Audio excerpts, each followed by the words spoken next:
Welcome to CSGuitars, the science of loud. I suck at improvisational playing. Coming up with something that sounds good, in time, in key, and with excellent phrasing on the spot is not one of my strong points. Jamming with other musicians and playing along to backing tracks terrifies me because everything I play sounds awful. Now, don't get me wrong, I can compose a cool melody or solo, but that takes time and a lot of trial and refinement to finally settle on something I'm happy with. When playing improv, I don't have that luxury of time, and that in-the-moment pressure to perform is something I tend to keep away from. The problem with that, though, is it's impossible for me to get better if I never do it. Avoiding improv and jam sessions entirely has simply meant I've never improved. I'm as bad at it now as I was years ago.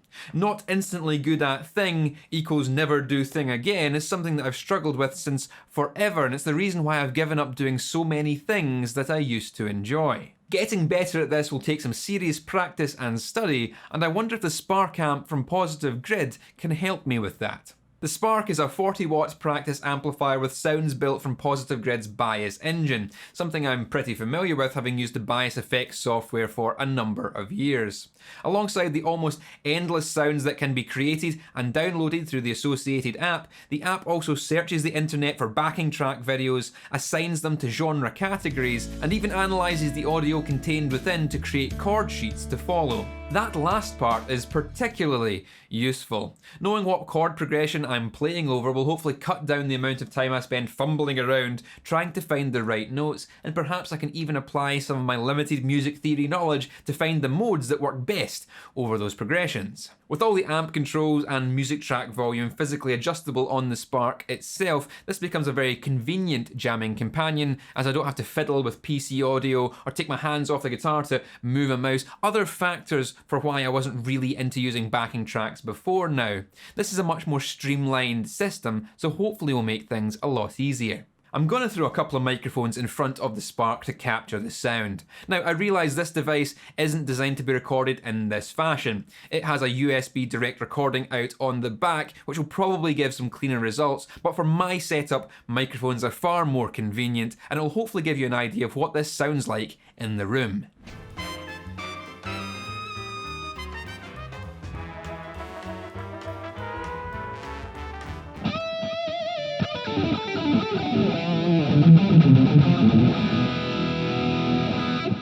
Now, before we get into backing tracks, I just want to take you through a few of the sounds to let you hear what the Spark is capable of.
So from clean through to high gain with all the essential effects, the Spark gets me just about any sound that I could want to match a pre-recorded track.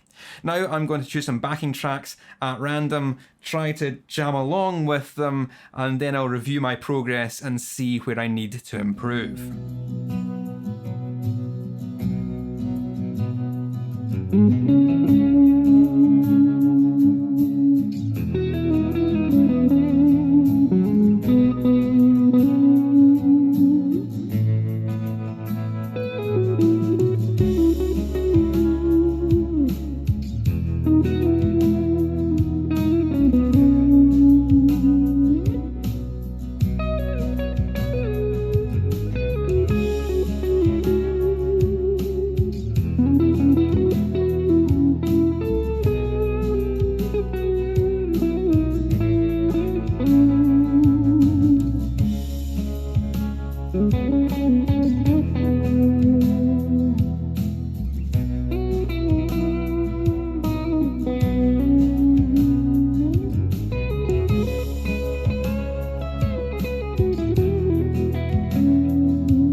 Okay, so I think I've started myself off at a bit of a disadvantage. Clean amp tones, Strat single coils, and blues licks, none of that's really my style. I'm not feeling comfortable or familiar with this setup. Familiarity is an interesting word, actually, because I think a lot of great improv playing comes from familiarity with a wide range of chord progressions and where they change.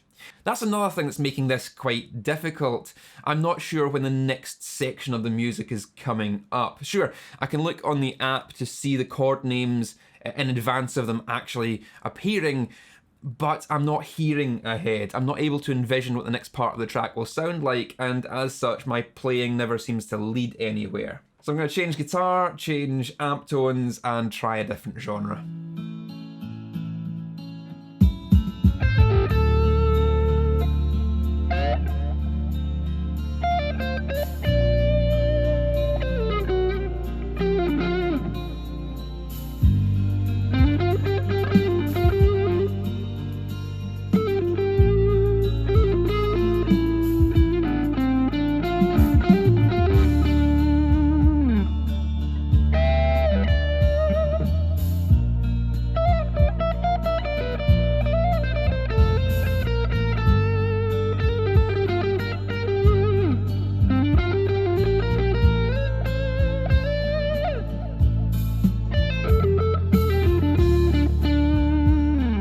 I think it's all just getting worse.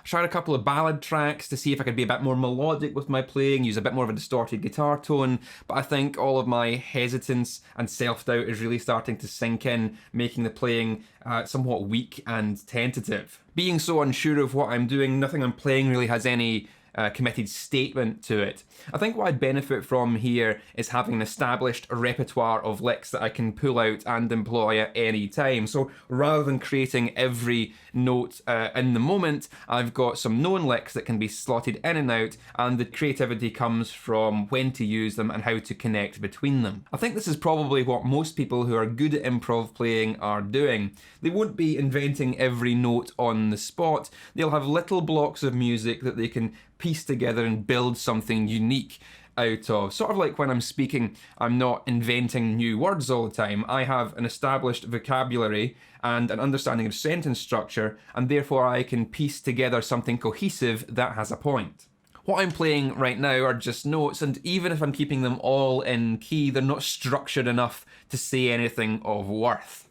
I think I'm going to switch out guitar, go for a rock sort of track with a lot of heavy distortion. That's more within my comfort zone. Surely I'll be able to do something with that.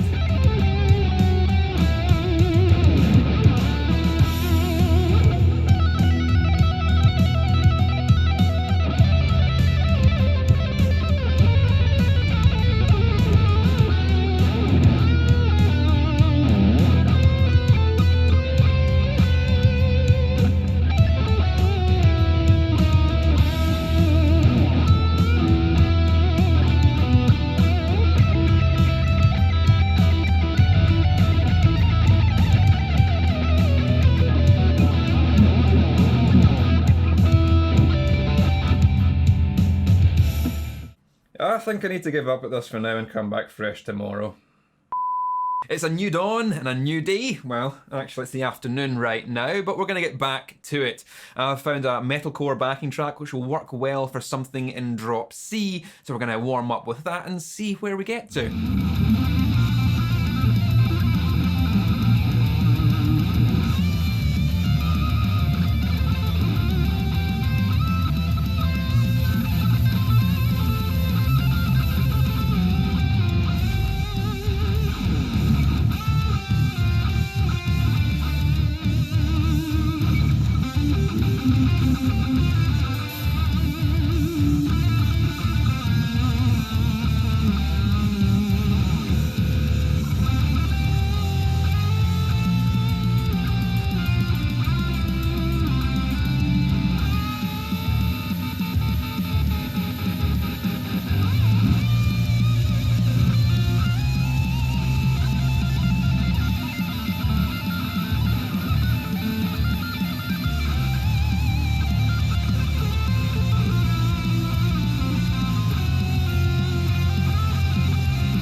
Well, that was a good start and a decent exercise in trying to isolate melodies. I think if I was to sit with this track for a while, I'd be able to come up with an entire melodic line over this song, but I know I'm already good at refining melody lines for songs. What I need to work on is improv over a repeating chord pattern. I dug out this little scale book which I got from Total Guitar magazine several years ago, and it's simply all different modes in different positions. And if I can just practice with this, build up some muscle memory for these shapes, it will hopefully mean less wrong notes when it comes to jamming with the backing tracks.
Alright, I think something is starting to click. There's certainly familiarity with the style of the rock track that I'm playing over, with the distorted sound I got from the spark and from the humbuckers in the guitar, as well as I largely get the Mixolydian sound that I'm playing over the top of this track. Also, being able to switch between the tone editor and the backing track in the app is painless, even if my playing isn't. A problem with a lot of other practice devices is that the music player isn't integrated into the tone app, so you have to close one down to access the other, and depending on where you're getting your audio from, that can just kill the music entirely when you want to go and fix your tone. With this, it's much more integrated, much more well thought out, so if I'm playing here and I'm like, oh, I could use switching the tones up just a bit, I can always flip over to the tone editor without stopping the music at all. So this is a far sleeker design for integration than I've seen in other devices. Day 3. Let's sink a couple more hours into this and see where we get to. I'm going to give the Strat another shot, see if I can become more confident with this, and I've got a tone set up with a bit of fuzz into the front end. We'll see if that does any better for me.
natural minor, or Aeolian for that one, which I really like the sound of that mode. It's very expressive. Although an issue that I'm coming up against is I'm not being able to land on the notes that resolve when I want to. While all the notes in the mode will work over the progression, only certain notes will resolve. That is, sound like home over the chords beneath. So in order for the sound to be musical rather than just a noodling mess of notes, I need to land on the right notes at the right moments. If I were to stay exclusively on resolving notes, then the music would sound like it hasn't gone anywhere. Music needs to stray away from these home notes to take the listener on a journey. That's what adds interest and tension.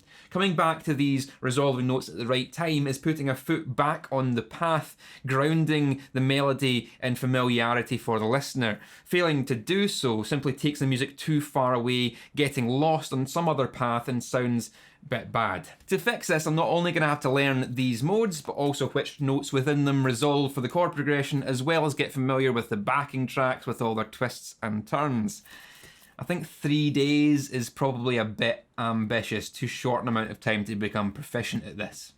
We're back, another day, another t-shirt. Now, for this video to be a success, I think I need to get one decent take out of this. Now, I could go away and compose something, practice it, and then play it flawlessly over a backing track and pretend to you that I've magically become better at improv, but that would be a filthy lie.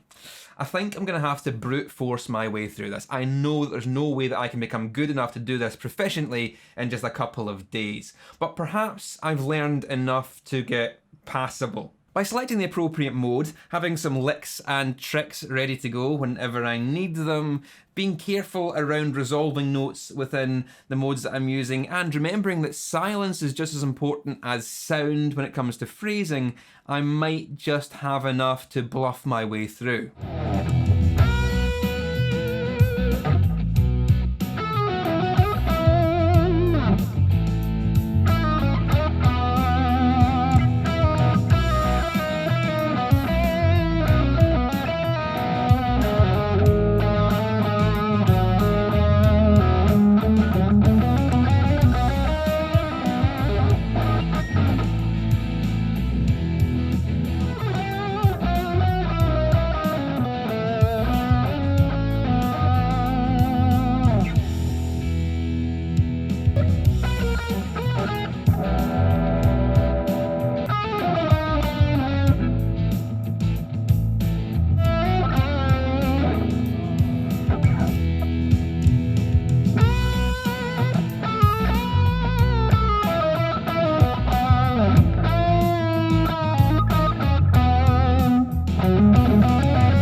I think that's about as good as we're going to get it without putting in a lot more work, and I really do need to move on to other videos now.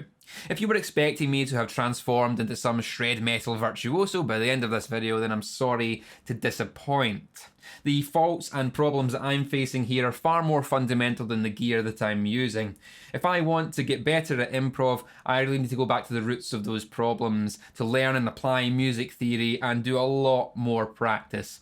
There really is no shortcut for me. If I want to get good, I'm going to have to put in a lot of work. But with all that said, the Spark amp does make this work a lot easier by having an excellent array of sounds, a very user-friendly app, and the ability to play backing tracks over Bluetooth with auto-generated chord sheets.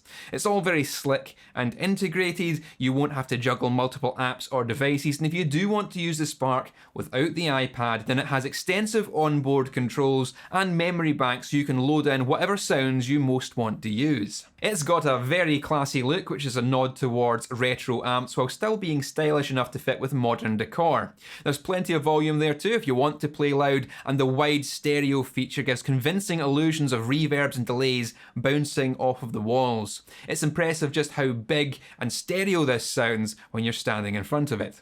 If I were to, for some reason, get rid of all of my amps and pedals and just have one device to practice with, the Spark could well be an ideal solution. It's compact, it's portable, it looks great, it's got all the onboard controls for standalone use, and the integration with the app is seamless if you want to expand the functionality. I know the Spark has been a very popular product and pre-sale far exceeded expectations. Positive Grid have been working hard to manufacture these fast enough to meet demand.